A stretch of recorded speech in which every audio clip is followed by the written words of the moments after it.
Women को ये समझना है कि 35 की एज के ऊपर प्रेगनेंसी रेट बहुत तेज़ी से डिक्लाइन होता है या फर्टिलिटी बहुत तेज़ी से डिक्लाइन होता है। तो उनको वो एक टाइमलाइन ढूंढना है कि ठीक है, हम अर्ली 20s या मिड 20s में प्रेगनेंसी नहीं कर सकते, बट 30 to 35 की एक ऐसी एज है जिसमें उनको सीरियसली इस बारे में सोचना चाहिए। जो इनफर्टिलिटी को प्रमोट कर रही हैं, जिनको आपके हिसाब से वो करेक्ट कर ले अभी समय रहते हैं। जैसे जैसे मेल की एज बढ़ती है वैसे वैसे उनकी फर्टिलिटी भी डिक्लाइन होती है, वो भी इसी वजह से क्योंकि एजिंग हो रही है, जिसकी वजह से स्पर्म की हेल्थ डिक्लाइन हो रही है। ये देखा गया है कि ओल्डर स्पर्म के साथ में मेंटल इश्यूज, ऑटिज्म एटसेट्रा के भी रिस्क बच्चों में ज़्यादा देखे जा रहे हैं। अगर हम जैसे समझे कि कब तक जो कपल है वो नेचुरली कंसीव नहीं कर पा रहा है, उसके बाद फिर उसको समझ जाना चाहिए कि शायद कुछ इनफर्टिलिटी रिलेटेड इश्यूज हो सकते हैं। पर एक यंग कपल जहाँ पे फीमेल की एज 35 साल या उससे कम है, अगर वो 1 साल तक रेगुलरली प्रेगनेंसी के लिए प्लान कर रहे हैं, उनको और कोई सेक्सुअल डिसफंक्शन नहीं है, नॉर्मली ट्राई कर रहे हैं, पर फिर भी अगर उनको प्रेगनेंसी नहीं हो पा रही है,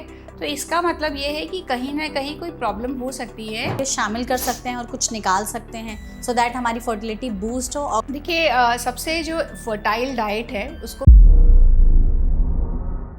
क्योंकि वो डाइट में मतलब उनकी डाइट बहुत होलसम डाइट होती है, so they take a lot of nuts, proteins, मतलब नट्स, सीड्स उनकी डाइट में है।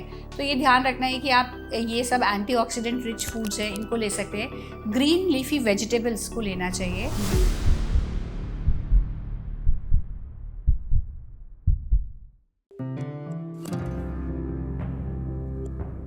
प्रेगनेंसी हर किसी की लाइफ का एक ऐसा होप होता है जो कई बार उनकी ज़िंदगी पूरी तरह से बदल कर रख देता है। लेकिन आज के समय में जिस हिसाब से हमारी जीवन शैली में बदलाव हुआ है, जिस हिसाब से हमारी लाइफस्टाइल और उसकी क्वालिटी हैम्पर हो रही है, बहुत ज़्यादा हमारी पुअर डाइट हो चुकी है, पुअर स्लीप हो चुकी है, बहुत सारी चीज़ें हम आए दिन कर रहे हैं ऐसे जो कहीं ना कहीं हमारे फर्टिलिटी को भी हैम्पर करती है।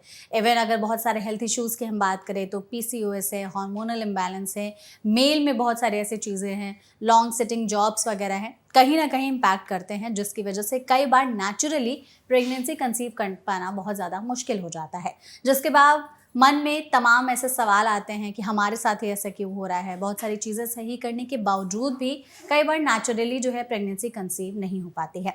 तो अगर आप भी इनफर्टिलिटी से परेशान हैं, प्रेगनेंसी कंसीव नहीं कर पा रहे हैं, आपके मन में ऐसे तमाम सवाल हैं जिसके जवाब आप जानना चाहते हैं, तो आप एकदम सही जगह पर आए हैं। आज के इस पॉडकास्ट एपिसोड में हम इसी टॉपिक पर बहुत ही विस्तार से चीज़ें जानने और समझने की कोशिश करेंगे, जिसके लिए हमारे साथ इस सेशन में एक बहुत ही स्पेशल एक्सपर्ट मौजूद हैं। हमारे साथ हैं डॉक्टर पारुल कटियार, जो कि मेडिकल डायरेक्टर हैं इनफर्टिलिटी और IVF specialist art fertility clinics में। तो डॉक्टर, सबसे पहले तो इस सेशन में आपका बहुत बहुत स्वागत है।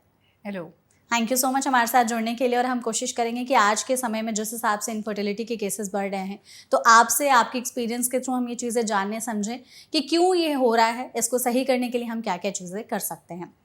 सबसे पहले इस पॉडकास्ट की शुरुआत इसी सवाल से करते हैं कि आए दिन आपके पास आई एम श्योर बहुत सारे पेशेंट्स, बहुत सारे कपल्स आते होंगे। आपको क्या लग रहा है कि 4-5 ऐसी मेजर चीज़ें क्या बदली हैं पहले के मुकाबले अब में कि इनफर्टिलिटी इतनी ज़्यादा बढ़ी है? क्योंकि हम अपने ओल्डर जनरेशन को देखते थे, 10-11 बच्चे बहुत ही आसानी से वो लोग कर लेते थे। इवन मेरे घरों में भी ऐसे बहुत सारी मेरी दादी नानी हैं जिनके 8-8, 9-9, 10-10, 11-11 बच्चे हैं। आज के समय में कपल्स को एक बच्चा पैदा करने में भी इतनी ज़्यादा मुश्किलें आ रही हैं। तो आपको क्या लगता है इसके पीछे क्या कारण हो सकता है? देखिए, डेफिनेटली जो आप कह रही हो वो सही है कि आजकल इनफर्टिलिटी बहुत ज़्यादा देखा जा रहा है।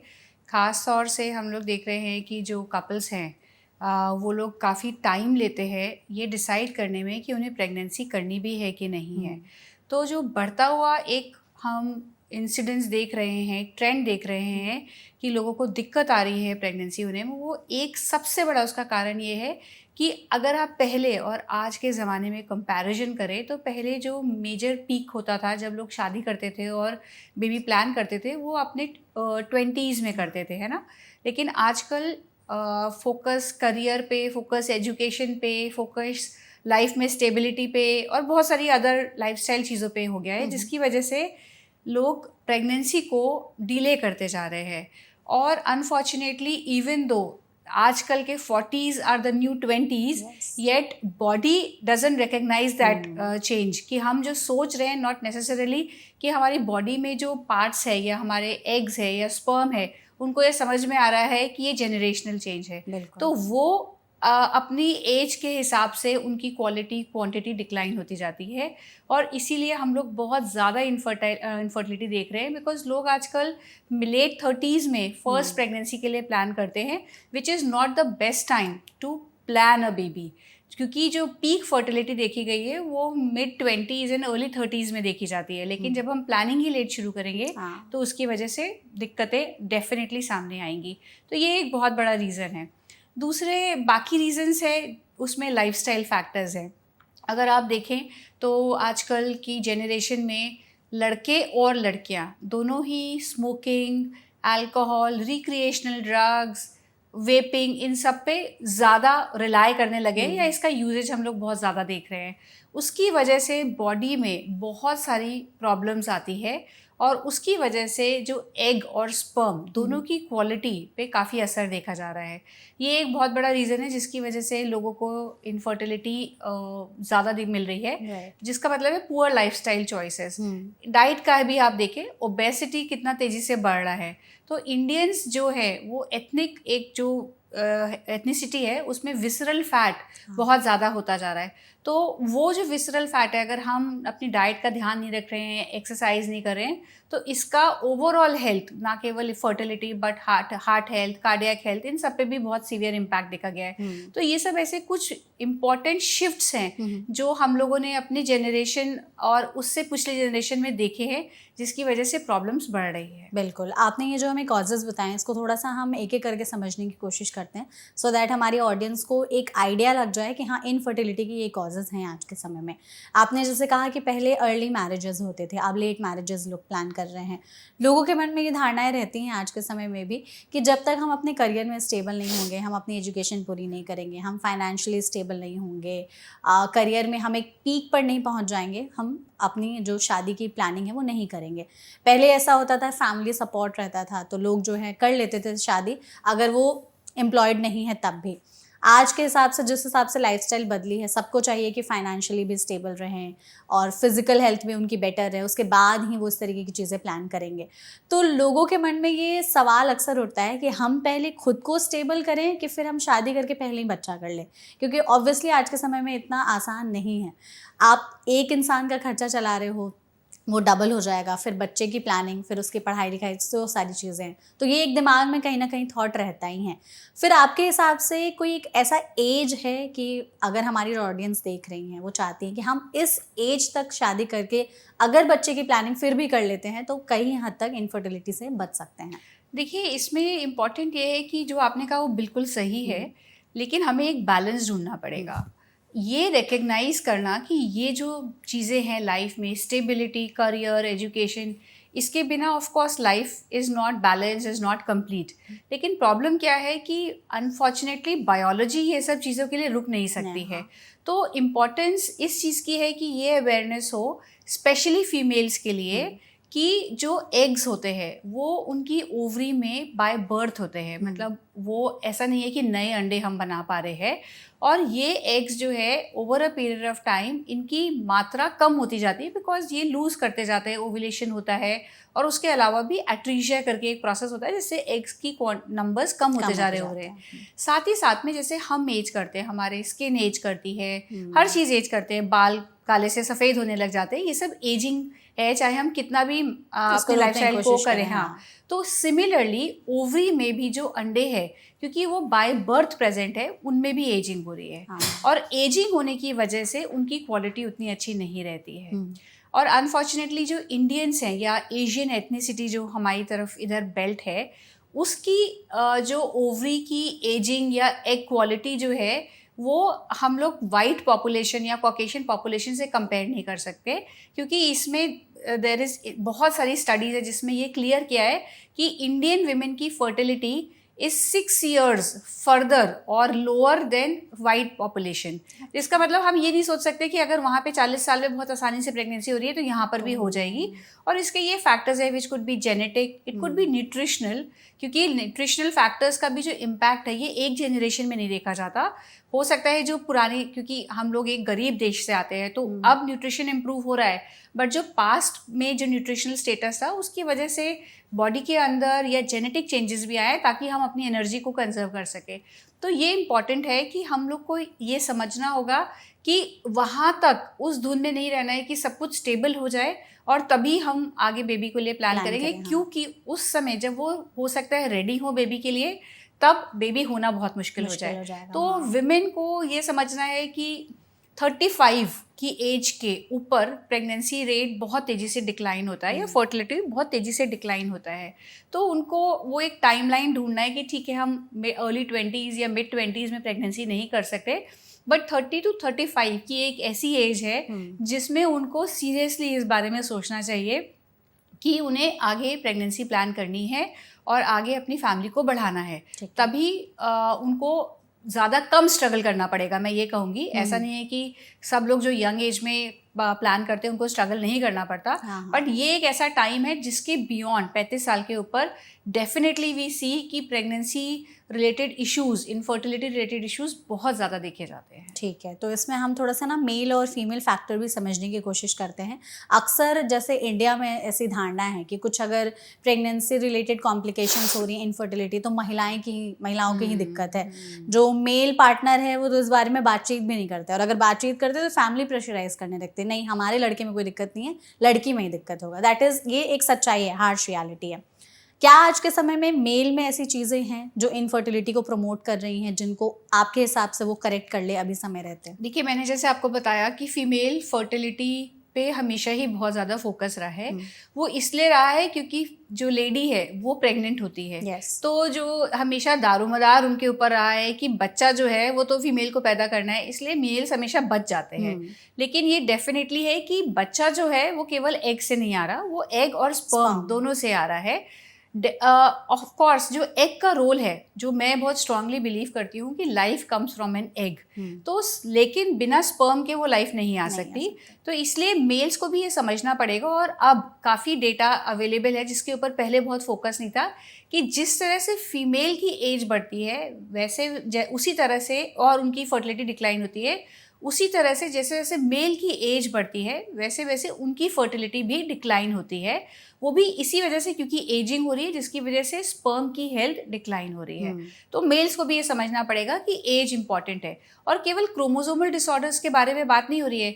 ये देखा गया है कि ओल्डर स्पर्म के साथ में मेंटल इश्यूज, ऑटिज्म एट्सेट्रा के भी रिस्क बच्चों में ज़्यादा देखे जा रहे हैं. तो पहली चीज़ एज का ध्यान रखना है.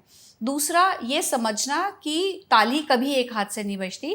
तो अगर एक कपल को प्रेगनेंसी होने में दिक्कत हो रही है तो हमेशा जो टेस्टिंग है, जो वर्कअप है, वो केवल फीमेल का नहीं होना चाहिए, मेल और फीमेल का साथ में होना चाहिए. बिकॉज बच्चा बिना स्पर्म के नहीं बन सकता है अभी भी. तो वो एक चीज़ है जो कि सोसाइटी में को समझना होगा कि चाहे लेडी प्रेग्नेंट हो रही है, ओनस सारा उनके ऊपर है, बट इनफर्टिलिटी उतनी ही मेल्स में देखी जाती है जितनी फीमेल्स में देखी जा रही है. इसलिए उनको फर्टिलिटी टेस्टिंग जो है अगर स्टार्ट करनी है या प्रॉब्लम आ रहा है तो दोनों को साथ में करना चाहिए. सेम तीसरा चीज़ इम्पॉर्टेंट जो है कि लाइफस्टाइल फैक्टर. जिस तरह से फीमेल अगर एक बैड लाइफस्टाइल है उनका, ख़ास तौर से अगर वो स्मोक कर रहे हैं या उनकी ओबेसिटी बहुत ज़्यादा है या ड्रग्स लेते हैं या कुछ भी लेते हैं, और उनकी एग क्वालिटी अफेक्ट होती है, सिमिलरली स्पर्म की भी स्पर्म क्वालिटी भी अफेक्ट होती है. और देखा गया है जो क्रोनिक स्मोकर्स हैं, जो बहुत कूल मतलब कैजुअली बोलते हैं कि हम इतने सिगरेट स्मोक करते हैं और अभी हम बंद कर देंगे और हम प्लान करेंगे, ऐसा नहीं है कि इसका कोई केवल शॉर्ट टर्म इम्पैक्ट देखा गया है. इन सब बैड लाइफस्टाइल चॉइसेस का लॉन्ग टर्म इम्पैक्ट भी मेल इनफर्टिलिटी पे हम लोग देखते हैं. तो इस चीज़ का ध्यान रखना है कि ये सब कुछ इंपॉर्टेंट फैक्टर्स है जो मेल के लिए अवेयरनेस बहुत इंपॉर्टेंट है, कि उनको एक हेल्दी लाइफस्टाइल मेंटेन करना है, उनको भी प्रेगनेंसी को बहुत डिले नहीं करना है, इवन दो उनका बॉडी में स्पर्म प्रोडक्शन का तरीका एक डिफरेंट है. एंड जितनी जल्दी वो भी प्लान करेंगे या टाइमली जितना प्लान करेंगे उतना उनके लिए भी आसान रहेगा. बिल्कुल. तो आपने जैसे इसमें जो फैक्टर्स बताएं, कई बार जॉब रिलेटेड, पर्सनल रिलेटेड ऐसे बहुत सारे स्ट्रेस वाले फैक्टर्स भी आ जाते हैं जिसकी वजह से स्ट्रेस बहुत ज़्यादा है आज के समय में। मील्स में लाइफस्टाइल पहले जैसी नहीं है, बाहर का जंक फूड का कंजप्शन काफ़ी ज़्यादा है, स्मोकिंग अल्कोहल की आपने बात की, सिटिंग जॉब्स है जैसे बोला जाता है sitting is the new smoking. तो क्या ये सारे फैक्टर्स भी अगर किसी मेल में बहुत लंबे समय तक रह रहे हैं कि ना उनकी नींद अच्छी है, ना खान पान अच्छा है, स्ट्रेस भी बहुत ज़्यादा ले रहे हैं और खुश नहीं है अंदर से, तो कहीं ना कहीं आगे चल करके इनफर्टिलिटी का एक कारण बन सकता है? बिल्कुल। सो देखिए, ये जो आप हम 4-5 पॉइंट्स हमने अभी बात की है कि ओबेसिटी है, सो नहीं पा रहे हैं, बहुत स्ट्रेस है, लाइफस्टाइल अच्छा नहीं है, हम जंक फूड बहुत खा रहे हैं, ये सब आपकी बॉडी को अफेक्ट कर रहे हैं। बॉडी और स्पर्म या फर्टिलिटी को हम सेग्रीगेट नहीं कर सकते। Ultimately body is like a temple जिसमें ये सब चीज़ें इंपॉर्टेंट है। अगर हम इस टेम्पल को साफ सुथरा रखेंगे, हेल्दी रखेंगे, तो बाकी चीज़ें भी अच्छी चलेंगी। तो इसीलिए समझना है केवल मेल्स को नहीं, फीमेल्स को भी, कि एक good lifestyle is very important. Unfortunately stress एक ऐसा फैक्टर है जो हम ना चाहते हुए भी कई बार लाइफ में आ जाता है। तो इसमें माइंडफुलनेस प्रैक्टिस करना बहुत ज़रूरी है। ऐसे फैक्टर्स जो एक्चुअली पॉसिबल है कि हम एलिमिनेट कर सके या मैनेज कर सके, उनको मैनेज करने की टाइमली मैनर में कोशिश करनी चाहिए। बिकॉज जैसे जैसे स्ट्रेस बढ़ेगा वैसे वैसे बॉडी में हार्मोनल इम्बैलेंस भी देखा जाता है। जैसे आपने देखा होगा जब यंग गर्ल्स के एग्जाम्स चल रहे होते हैं और वो बहुत स्ट्रेस में होते हैं तो उनके पीरियड्स कई बार मिस हो जाते हैं। वो इसीलिए होता है क्योंकि इतना स्ट्रेस है, तो एक जो नॉर्मल एक्सेस है बॉडी में हार्मोन को रिलीज करने की, वो सब डिस्टर्ब हो जाती है और इसकी वजह से उनका एग फॉर्मेशन बंद होता है और पीरियड आने बंद हो जाते हैं। तो देयरफॉर स्ट्रेस का बहुत मल्टी प्रोंग्ड इनविजिबल सा इफेक्ट है जो हम लोग बॉडी पे not only mental but even physical impact देखते हैं और उसको मैनेज करना बहुत इंपॉर्टेंट है। सेम विद फीमेल्स में, जैसे अगर हमने अभी मेल की बात की तो पीसीओएस के केसेस बहुत ज़्यादा बढ़ रहे हैं, एंडोमेट्रियोसिस है, हार्मोनल इम्बैलेंस वाली चीज़ है, उनकी भी लाइफस्टाइल पहले जैसी नहीं रही है, पढ़ाई का प्रेशर, करियर का प्रेशर, सब चीज़ें रहती हैं। और आई थिंक मेल्स के कंपैरिजन में फीमेल में थोड़ा सा ये सारी चीज़ें ज़्यादा हो जाती हैं कि उनको थोड़ा सा ज़्यादा करियर के तरफ रहता है कि नहीं, we have to be stable, पढ़ाई के रिलेटेड भी, करियर से रिलेटेड भी।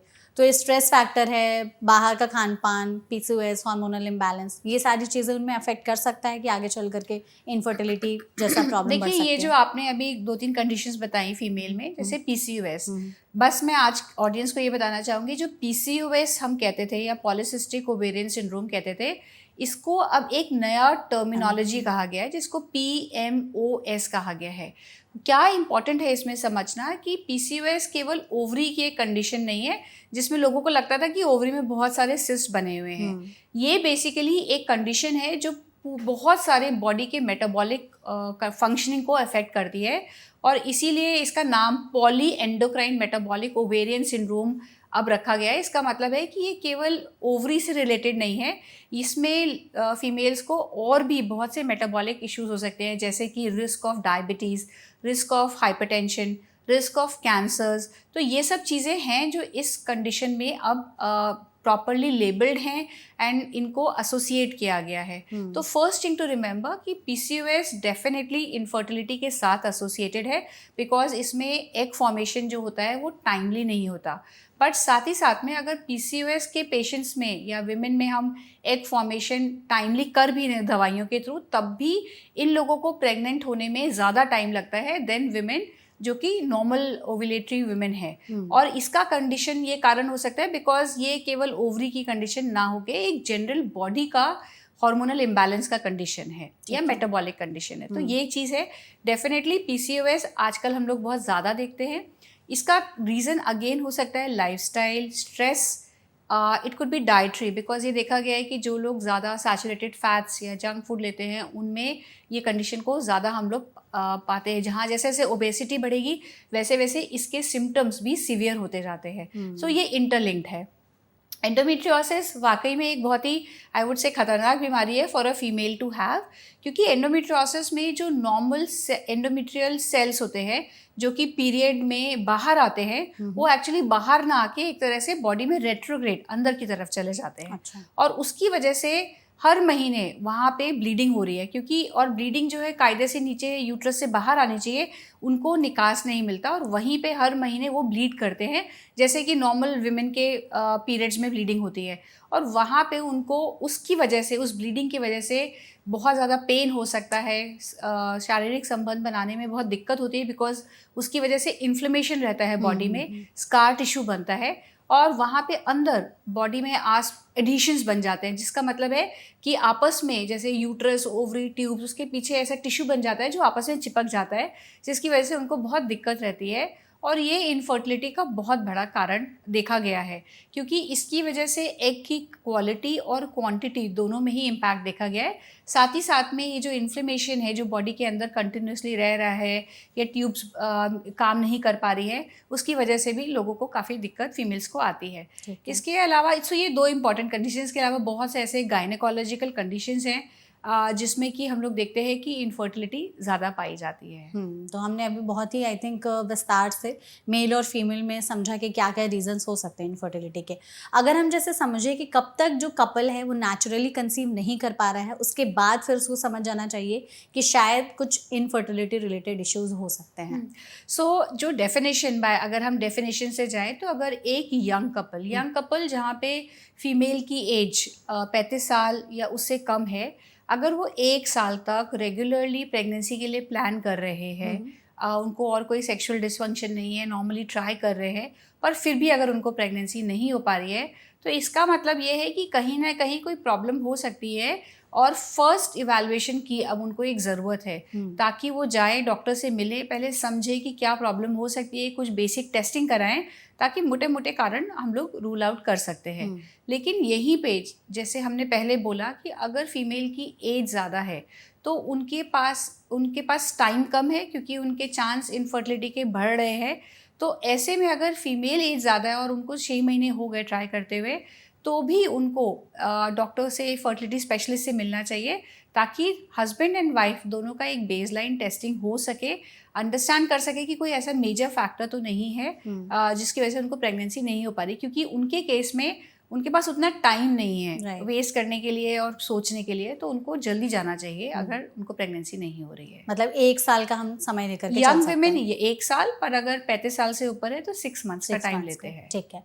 और अगर जा रहे हैं चेकअप कराने के लिए, तो आप एज अ डॉक्टर क्या उन जो कपल्स या पेशेंट्स में एवैल्यूएशन के लिए बोलते हैं कि क्या क्या टेस्टिंग करेंगे मेल्स में भी और फीमेल्स में भी, कंफर्म करने के लिए कि शायद हाँ ये इनफर्टिलिटी हो सकता है? देखिए, अगेन इसमें भी थोड़ा टाइमलाइन डिफरेंट होता है। अगर हमारे पास एक यंग कपल, काफ़ी यंग कपल आया, उनको प्रेगनेंसी नहीं हो पा रही है, तो हम लोग एकदम सिंपल बेसिक इवैल्यूएशन करते हैं। डेफिनेटली अगर एक फर्टिलिटी स्पेशलिस्ट के पास आ रहे हैं, क्योंकि हम लोग बहुत सारी इन्फॉर्मेशन अल्ट्रासाउंड से लेते हैं, तो हम लोग फीमेल का एक बेस लाइन अल्ट्रासाउंड ज़रूर करके देखते हैं। उसमें हम उनका यूट्रस के बारे में जान सकते हैं, ओवरी के बारे में जान सकते हैं। उनके अल्ट्रासाउंड में से ही हम चेक कर सकते हैं कि उनकी ओवरी में कितने एग है, जिसको हम ओवेरियन रिजर्व कहते हैं। उसके अलावा बेसलाइन हार्मोन टेस्टिंग होनी चाहिए, जैसे कि थायराइड का टेस्ट, प्रोलैक्टिन का टेस्ट। अगर पीरियड के 2nd या 3rd डे पे आए हैं तो हम लोग FSH, LH लेवल्स भी करते हैं।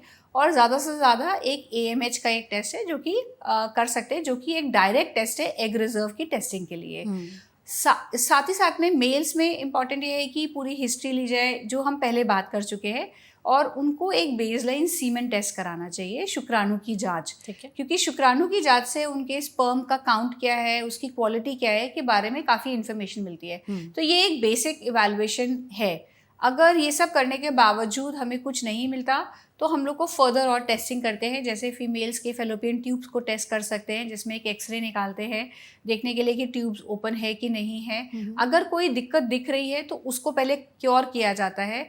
जैसे हस्बैंड का अगर स्पर्म काउंट या मोटिलिटी में कमी है, तो ऑफ कोर्स लाइफस्टाइल मॉडिफिकेशन के साथ में कुछ मेडिकेशंस दिए जाते हैं और उन सबको करेक्ट करने के लिए आगे मैनेज किया जाता है। ठीक है। और अगर ये फर्दर टेस्टिंग हो गई तो इसमें फिर आप लोग क्या देख करके कंफर्म करते हैं कि हाँ ये इनफर्टिलिटी है, या फिर ऐसी टेस्टिंग में आप कुछ चीज़ें बोलते हैं कि नहीं अभी भी आप कुछ समय के लिए नेचुरली ट्राई कर सकते हो? देखिए, इंपॉर्टेंट ये है कि हमें पेशेंट को समझना होता है।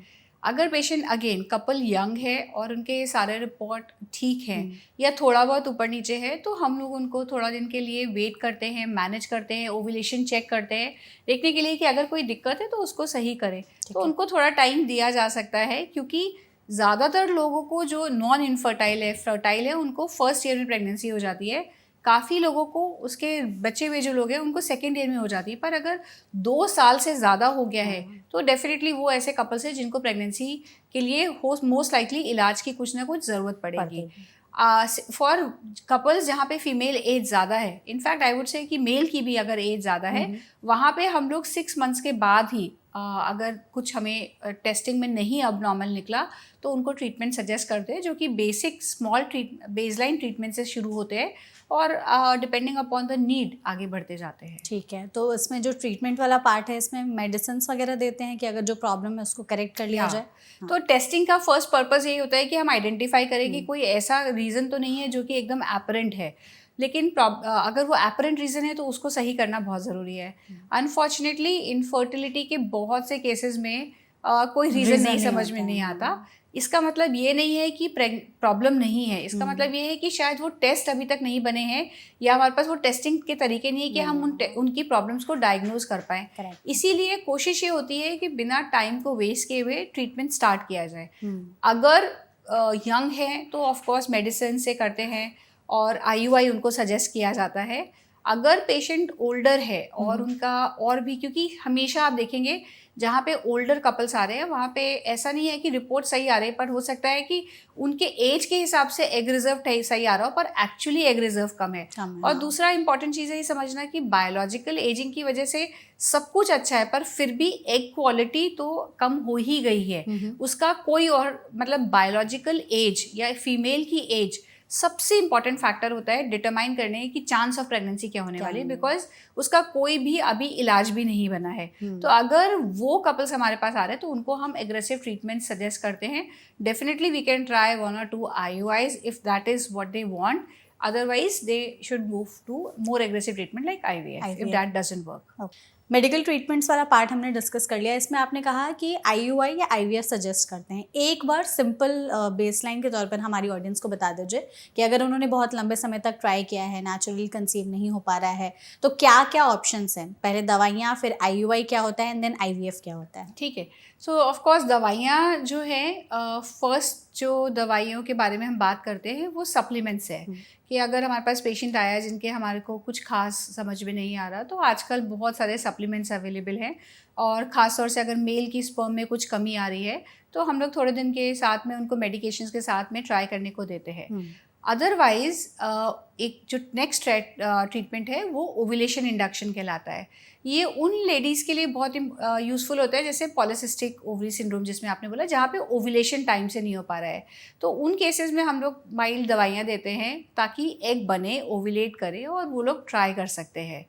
लेकिन ये समझना इम्पॉर्टेंट है कि ये ट्रीटमेंट ऐसी फीमेल्स के लिए काम नहीं आएगा जहाँ पे एज ज़्यादा है या डिजीज़ लाइक एंडोमेट्रियोसिस जैसे कंडीशंस में ये ट्रीटमेंट एकदम यूजलेस है। तो हर ट्रीटमेंट को हर पेशेंट की डायग्नोसिस उनके बहुत सारे क्लिनिकल फैक्टर्स के बेसिस पे डिसाइड किया जाता है। ठीक है। नाउ जो नेक्स्ट ट्रीटमेंट की हमने बात की वो IUI है।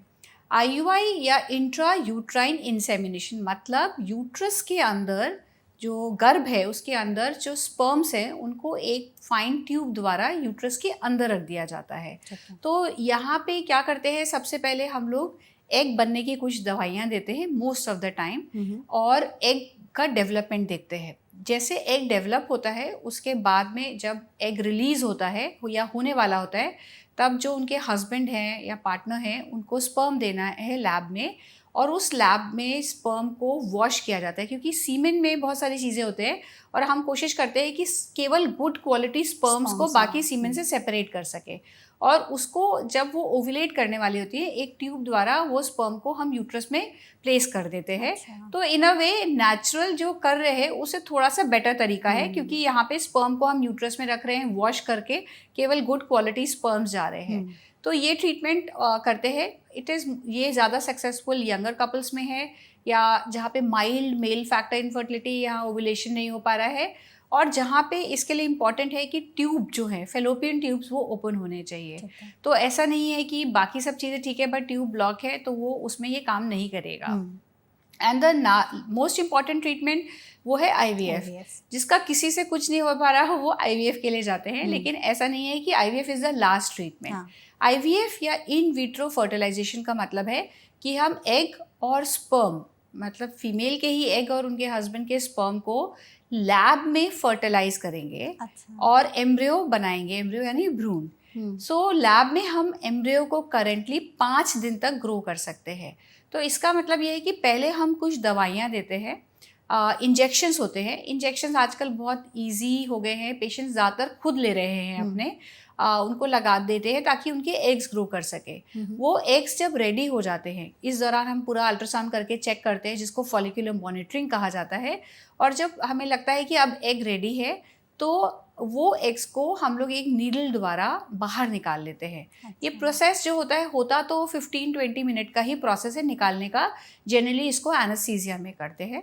और साथ ही साथ में उसी दिन उनके हस्बैंड का स्पर्म कलेक्ट करके लैब में एग्स को क्लीन करके जो गुड क्वालिटी एग्स होते हैं उनको गुड क्वालिटी स्पर्म्स के साथ में फर्टिलाइज किया जाता है। इसकी 2 टेक्निक्स हैं, एक IVF और एक ICSI या ICSI होता है। ये एम्ब्रियोलॉजिस्ट का काम है, मतलब जो स्पेशलाइज्ड लोग होते हैं जिनका काम है। और यहाँ पे लैब की क्वालिटी बहुत इंपॉर्टेंट होती है कि किस तरह से किस एनवायरनमेंट में हम ये बाहर प्रोसेस कर रहे हैं। जितना अच्छा लैब होगा, जितना स्किल्ड आपके एम्ब्रियोलॉजिस्ट होंगे, उतना अच्छा रिजल्ट आने का चांस होता है। तो हम इनको फर्टिलाइज करते हैं लैब में, और उसके बाद में लैब में इंक्यूबेटर में ये एम्ब्रियोस को ग्रो किया जाता है। सो यहाँ पे एवरीथिंग इज हैपनिंग आउटसाइड। और इसीलिए ट्रीटमेंट क्वालिटी, मतलब केवल IVF को एक जेनेरिक टर्म नहीं ले सकते, आउटकम्स बहुत सारे फैक्टर्स से लिंक्ड होते हैं कि कितना अच्छे से ये प्रोसेस किया गया है। जो एंड में एम्ब्रियो बनता है उसको फिर हम लोग वापस यूट्रस में ट्रांसफ़र करते हैं। करेंटली डे 5 तक ही या डे 6 ब्लास्टोसिस स्टेज तक एम्ब्रियो को लैब में ग्रो करा जाता है। जैसे हम लोग अपने क्लिनिक में हर पेशेंट के एम्ब्रियो को ब्लास्टोसिस स्टेज तक ग्रो करने की कोशिश करते हैं, क्योंकि वो मैक्सिमम है अभी। और उसके बाद में उसको ट्रांसफ़र करते हैं, जिससे कि सक्सेस इम्प्रूव होने मतलब डेफिनेटली अच्छा आता है। जो सक्सेस के पैरामीटर्स हैं वो सबसे इम्पॉर्टेंट अगेन फीमेल एज है। जितनी यंग एज पे हम करेंगे उतना सक्सेस ज़्यादा होगा। मेल एज का भी बहुत इंपॉर्टेंट रोल है। ऐसा नहीं है कि कई बार स्पर्म बहुत अच्छा दिख रहा है बट ओल्डर मेल में हमने देखा है कि आउटकम थोड़ा पुअर आता है even with IVF treatment. So this is what मोटा मोटा ये IVF के मतलब या ट्रीटमेंट के ऑप्शंस हैं जो फर्टिलिटी के हैं। इसके अलावा और भी ऑप्शंस हैं, जैसे सर्जिकल ऑप्शन हो सकता है कि कोई फाइब्रॉइड हो या ऐसा कोई गैप चीज़ हो जो कि हमें चेकिंग के दौरान दिखे, जिसको हम करेक्ट कर सकते हैं और हो सकता है उसी से उनकी प्रॉब्लम सॉल्व हो जाए। बिल्कुल, तो ये सारे ऑप्शंस हैं हमारे पास। तो हमने आई गेस अभी तक जो भी डिस्कस किया है इनफर्टिलिटी के अराउंड, वो आई एम श्योर हमारी ऑडियंस के लिए बहुत ही समझने में आसान रहा होगा। आपने बहुत ही सिंपल लैंग्वेज में इन सभी चीज़ों को बताया है। हम चाहते हैं कि इस पर्सपेक्टिव में भी हम बात करें कि फर्टिलिटी को बूस्ट करने के लिए हम क्या कर सकते हैं, सो दैट अगर कोई ट्राई कर रहे हैं नेचुरली भी तो उसके चांसेस थोड़े से बढ़ जाएँ। सबसे पहले कपल्स अगर आपके पास आते हैं, वो चाहते हैं कि नेचुरली कंसीव करें, तो हमारी ऑडियंस जो भी इस वीडियो को देख रही हैं, अगर हम आपसे कुछ टिप्स या एडवाइस लें उनके लिए, हम डाइट की बात करते हैं, कुछ ऐसे डाइट में हम चीज़ें शामिल कर सकते हैं और कुछ निकाल सकते हैं सो दैट हमारी फर्टिलिटी बूस्ट हो, और अगर जो डाइट हमारी फर्टिलिटी को ख़राब कर रही है वो हम बंद कर सकते हैं। देखिए, सबसे जो फर्टाइल डाइट है उसको मेडिटेरेनियन डाइट जो लोग फॉलो करते हैं उस रीजन के, वो सबसे फर्टाइल डाइट मानी जाती है। क्यों? क्योंकि वो डाइट में मतलब उनकी डाइट बहुत होलसम डाइट होती है। So they take a lot of nuts, proteins, मतलब नट्स, सीड्स उनकी डाइट में है। तो ये ध्यान रखना है कि आप ये सब एंटीऑक्सीडेंट रिच फूड्स हैं, इनको ले सकते हैं। ग्रीन लीफी वेजिटेबल्स को लेना चाहिए। बहुत ज़्यादा कुकिंग पे फोकस बहुत नहीं होना चाहिए कि अब हम सैचुरेटेड फ्राइड फूड खाएंगे। और ये जंक फूड को आपको अवॉइड करना है। आपको ऑलिव ऑयल या ऐसे एंटीऑक्सीडेंट रिच ऑयल्स यूज़ करने हैं, और साथ ही साथ में प्रोटीन पे बहुत फोकस करना है। तो जिस तरह से आजकल कहते हैं ना कि कार्बोहाइड्रेट से ज़्यादा प्रोटीन इंपॉर्टेंट है, बिकॉज वो मसल बिल्डिंग, वो ओवरऑल हेल्थ के लिए इंपॉर्टेंट है। तो आपको कोशिश करनी है कि आपकी डाइट बैलेंस्ड कलरफुल डाइट हो। जो हमारी प्लेट होती है वो ऐसा नहीं है कि केवल दाल रोटी सब्जी इनफ है। प्लेट को आप जितना कलरफुल करोगे, मतलब उसमें अगर फ्रूट्स हैं, वेजिटेबल्स हैं, रॉ वेजिटेबल्स हैं, सैलड्स हैं, तो आपकी डाइट बेटर होगी। और अवॉइड करिए ये जो बाहर में बहुत सारा डीप फ्राइड फूड आप खा रहे हैं, उसको आपको कम्प्लीटली अवॉइड करना है। ठीक है। दूसरा, maintain a good healthy lifestyle. आजकल ये जो ट्रेंड है यंगर जनरेशन में, रात को 4 बजे तक जगना और 11 बजे तक सोना, this is not good. Circadian rhythm एक चीज़ है जो कि इंपॉर्टेंट है बॉडी को के हॉर्मोन्स को बैलेंस रखने में लिए। तो मेंटेन अ गुड लाइफस्टाइल कि sleep on time, get up on time and follow a good healthy lifestyle. Exercise is also very important. Indian जो पॉपुलेशन है उसमें विसरल ओबेसिटी बहुत ज़्यादा है, देखी गई है। तो हमारे यहाँ BMI से ज़्यादा इंपॉर्टेंट है वेस्ट हिप रेशियो। और वो इसीलिए क्योंकि शायद पहले न्यूट्रिशनली हम लोग इतने वीक थे कि body use to try and मतलब उसको बचाने की कोशिश करती थी, सारा फैट स्टोर करने की कोशिश करती थी। तो हमें कोशिश ये करनी है कि रेगुलर एक्सरसाइज के साथ में अपने जो इनटेक है उसमें ध्यान रखना है कि हम किस तरह से अपनी विसरल फैट को कम कर सके।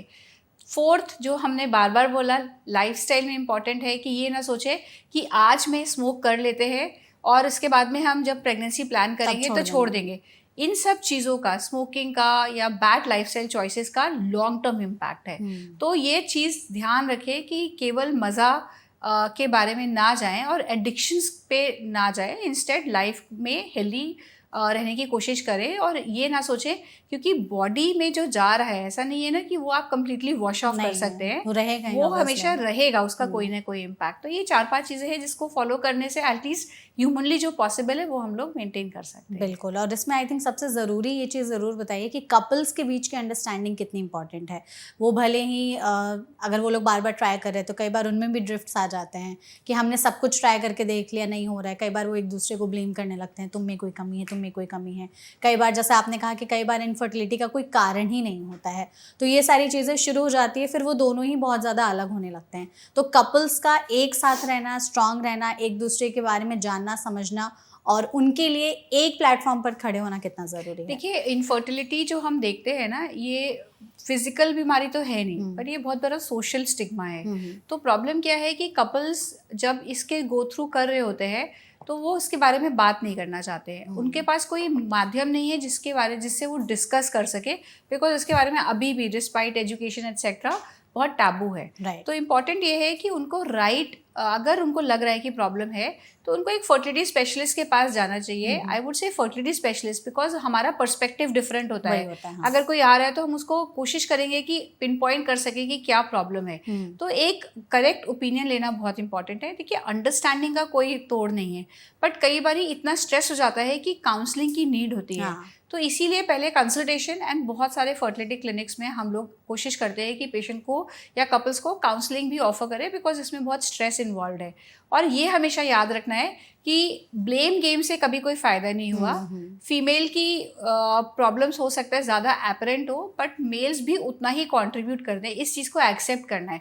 तो अगर दोनों कपल्स वर्कअप अपना या इन्वेस्टिगेशन या टेस्टिंग साथ में कराएंगे तो उनको शायद सोल्यूशन जल्दी मिलेगा and they should be together in it as a team. बिल्कुल। तो ये चीज़ें तो ध्यान में रखनी ही चाहिए। और आपने जो चीज़ें हमें बताई तो सबसे पहले हम उसको करेक्ट करने पर फोकस करें, एंड देन अगर नहीं भी हो रहा है तो there are lot of treatments जो कपल्स हैं वो ट्राई कर सकते हैं। परफेक्ट। तो आई थिंक इस सेशन में हम लोगों ने अब तक जो भी बातचीत की इनफर्टिलिटी पे, उससे हमारी ऑडियंस को एक बहुत ही अच्छा जो जानकारी है वो तो मिली ही होगी, आइडिया भी लग गया होगा कि एग्जैक्ट कारण क्या है, क्या क्या चीज़ें वो सही कर सकते हैं अगर वो ट्राई कर रहे हैं प्रेगनेंसी के लिए। तो एंड आई होप डॉक्टर आपने भी इस सेशन को एंजॉय किया होगा। या sure, nice. Thank you so much हमारे साथ जुड़ने के लिए। और आपने सच में इस टॉपिक पर बहुत ही वैल्यूएबल इन्फॉर्मेशन जो है वो हमारे साथ, हमारी ऑडियंस के साथ साझा की है, जिससे उनको इस टॉपिक के बारे में ज़्यादा से ज़्यादा अवेयरनेस भी मिली है और इन्फॉर्मेशन भी मिली है।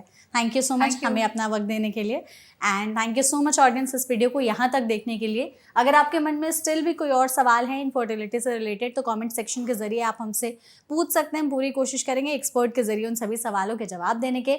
ऐसे और भी सेशंस के लिए फॉलो करते रहिए NBT लाइव। Thank you.